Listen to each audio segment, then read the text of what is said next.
On the morning of April 29th, 2018, it was a regular Sunday morning. I got ready and I had received a phone call, and someone had came over and told me that my parents had been involved in a very serious motorcycle accident.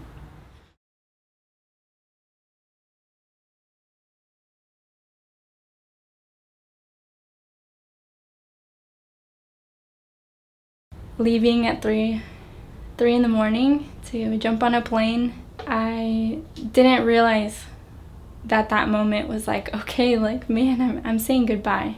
I didn't realize in that moment that what was coming next, and the things that were going to happen, and the changes that was going to be made in my life. My parents were involved in this accident. What had happened is that they were driving on the freeway, and they're actually coming home from a nice ride on their motorcycle. Beautiful day, beautiful Saturday, and they were behind a truck. Apparently the mattress from this truck had fallen off and they collided. As you can imagine, my dad was driving and my mom was behind, and they don't really remember what happened. Something that is kind of scary is the person drove off.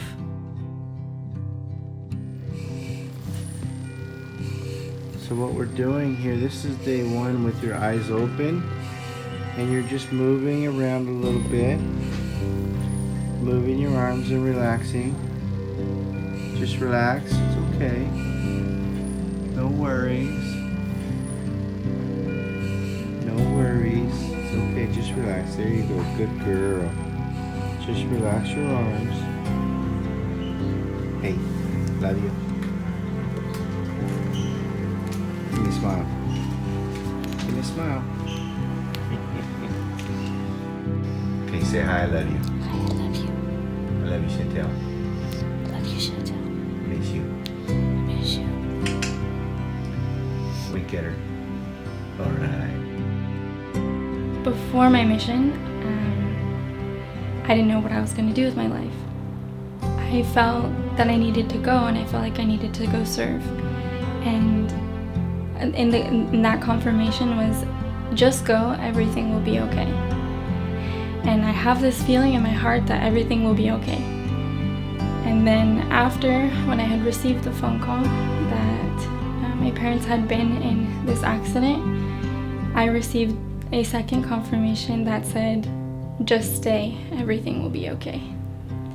And in that moment, I felt like, okay, well, like, I know I had the feeling that everything was going to be okay in the beginning, and now I'm staying, and I'm choosing to stay. You will be okay, your family will be, everything will be just fine. Now I just have to trust you even more. Like, if this is what we're trying to build, is trust and confidence in our relationship, like, let's do it. Like, take me to Mount Everest if you want. Like, we can do this. If I help the people and I continue to just serve and be focused in, like, the positivity and continuing to have the faith that they'll be okay, I felt like that was going to be more than me just going home and sitting and staring at, the situation and not being able to do anything. Hi, Chantel. Hi, Chantel. Love you. I love you, Chantel. Dad's wanted me to do a selfie so you can see it. I'm doing okay. I'm still in the hospital, and I need you here with me, but that's okay. Just say prayers for me. You're wearing the CTR ring now? I'm wearing the CTR ring, Awesome. like yours. My nails got long, too.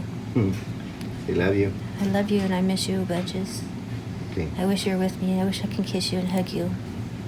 Soon. I know Dad says soon. Love you. Bye-bye. I love you. Be good, okay?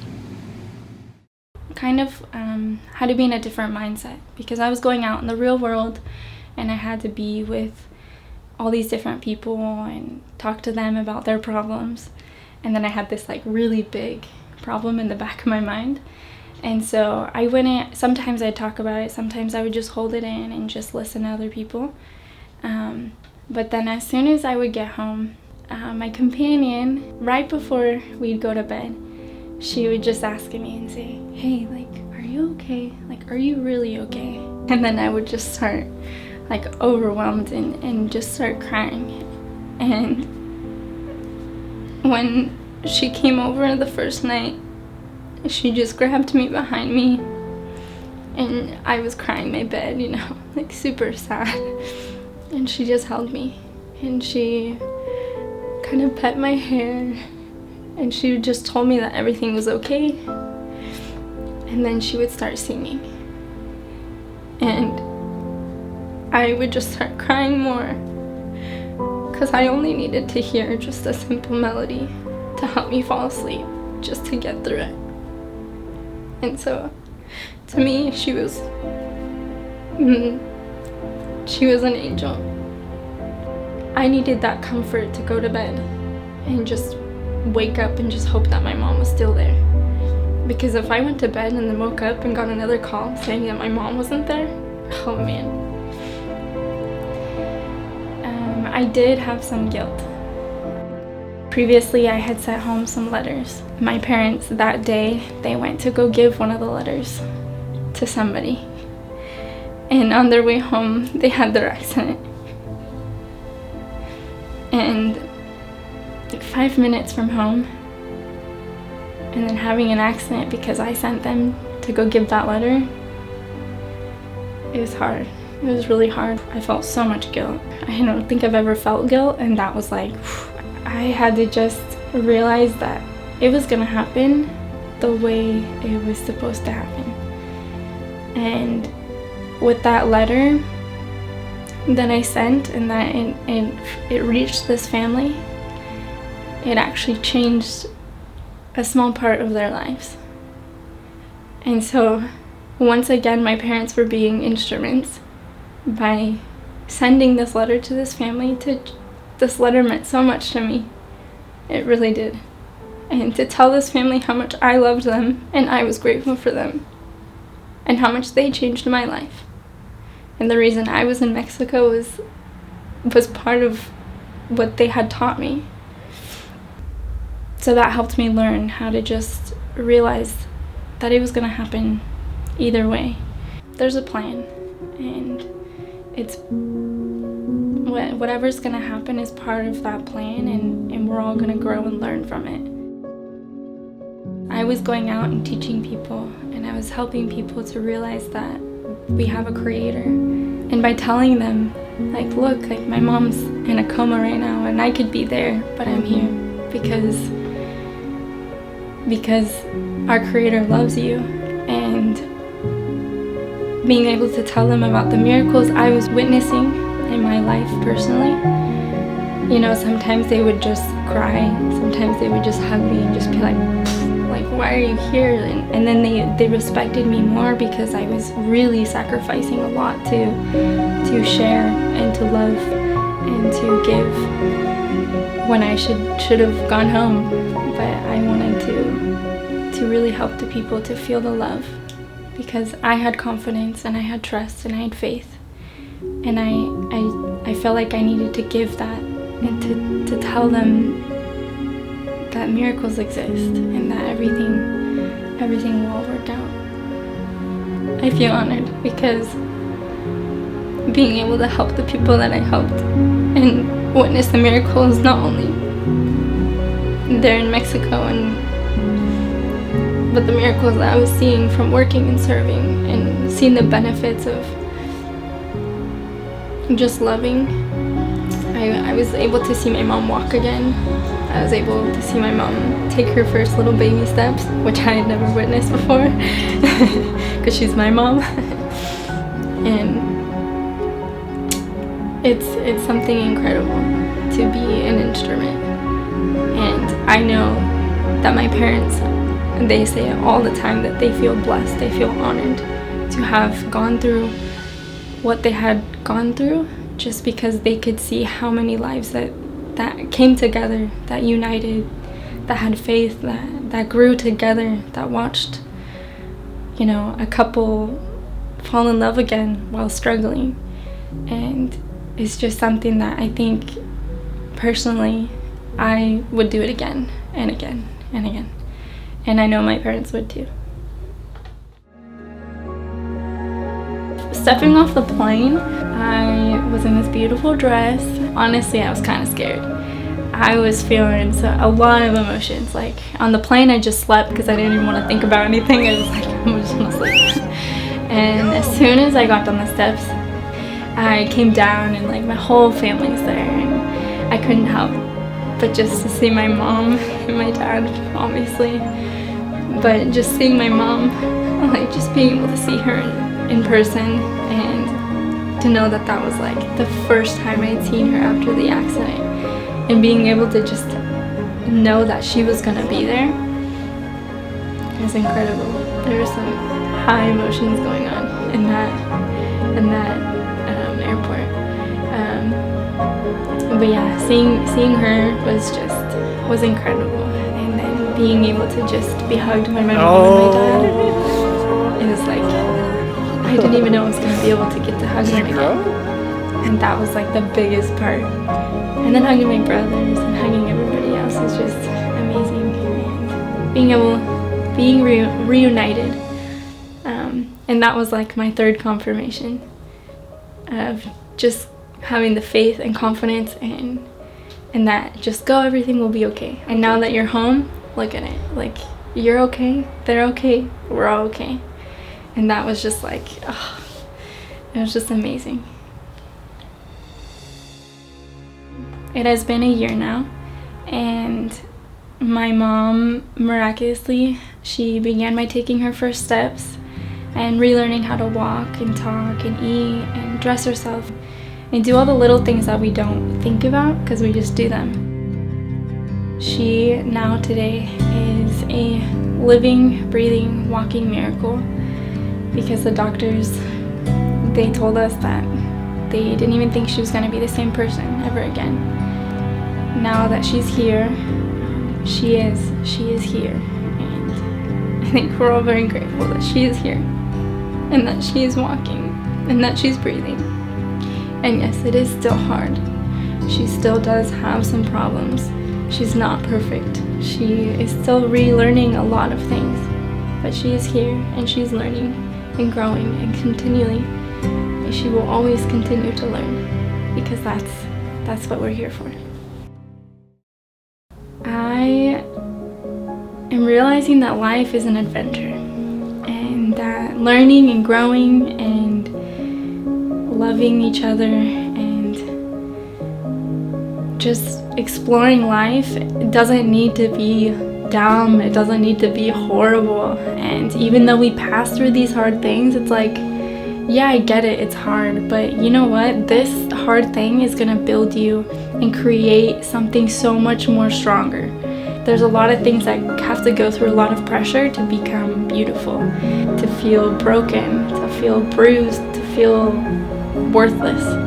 Because during those times is when you really find yourself. And so when I have gone through the things that I've gone through, it's because I asked for it. I was like, hey, like I want to change. I want to become a better person. And then I was given these hard things to be tested, to grow, to learn from these experiences. And like if I'm trying to become perfect one day, like it's impossible if I just go through the same motions every day doing the same thing, because if I'm trying to be perfect, I have to learn, I have to grow, I have to do these things to become better. And that's one thing that makes me happy, is knowing that like I can get up every day and it's a new day, and it's a beautiful day, and it might be raining, it might be snowy, like whatever, like it's a great day. And just being positive, I think that's one thing that I've always tried personally to maintain, is my positivity, because it's hard like keeping a smile on your face because it just says you go through so much. But it's one thing that I have loved doing, is just sharing a smile with somebody and trying to make somebody like laugh. I think that's like my favorite thing to do, is just try to make somebody laugh, be goofy, and don't be normal, don't fit into a normal mold of what a beautiful model is. Like, yeah, they're beautiful, but it's like, be different, be unique, be you, and be happy, and feel loved, and feel beautiful, with who you are, because that's who you are. It's beautiful.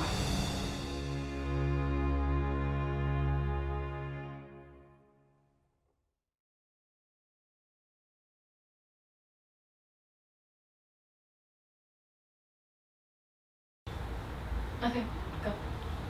Okay. Okay, well, I just want to say to my parents, thank you. Thank you for being there. Thank you for loving me. Thank you for supporting me in everything I do. Like, honestly, it's like I have the best parents in the world, and you guys you're the reason I am who I am today. The reason I can be happy in who I am and goofy and feel loved and beautiful and grow and learn is because you created me. Like, it's incredible. It's incredible to feel so much love from two people and to be able to go through something so hard. I'm glad I got to do it with you guys. It was like the best experience to go through something like this with you guys. And I love you.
Miracles